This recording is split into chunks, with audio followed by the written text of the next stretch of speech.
Hey, what's up, ladies and gentlemen? So briefly, I would like to talk to you about a couple different types of expenses. The first type of expense that I'd like to talk about is what's called a fixed expense.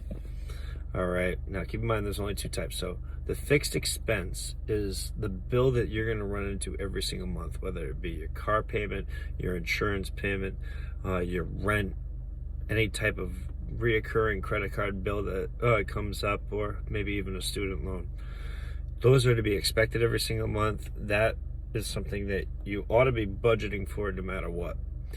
So also you would have what's called your variable expenses, and they're the ones that, periodically change. And they don't change a lot, they don't change drastically. However, you might drive more miles this week than you did last week, meaning you spent more in gas. And it is an expense. Also food, you might eat out a couple times opposed to going to the market and eating nothing but salad.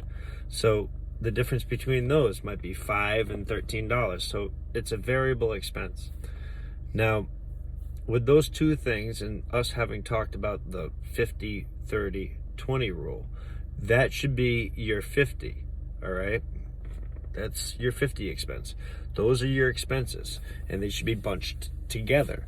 All right, so then you have 30% that's going to go to pay you, and then your 20% that's going to go towards your debt, maybe overextended credit card bills, or it goes towards your asset portfolio. Now, that's what that portion is for. And with your asset portfolio, those are your stocks and everything else moving forward.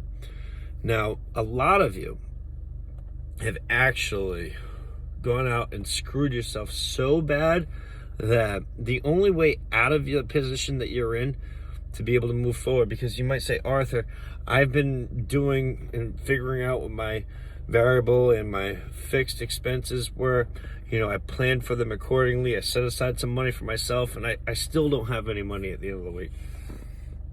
Well, what I'm going to have to tell you might be something that you don't want to hear.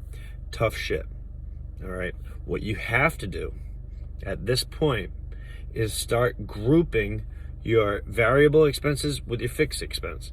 Now, let's just say that because it is a variable expense and you might spend more on food this week. All right. So you might go to the restaurant maybe 3 times a week usually. Now, that's an expense that you can control. Make it a fixed expense instead of a variable expense that would, fluctuate, and say, all right, well, for my meals, I now have $120, and that is set for the week. All right, I have $100 set for gas, so that is set for the week. That means I'm stuck. I'm not going to be able to go out and do anything. That way, instead of having that as a variable expense, you may have saved $50, $60 along the way. And that's everything that I was trying to say. Later, y'all.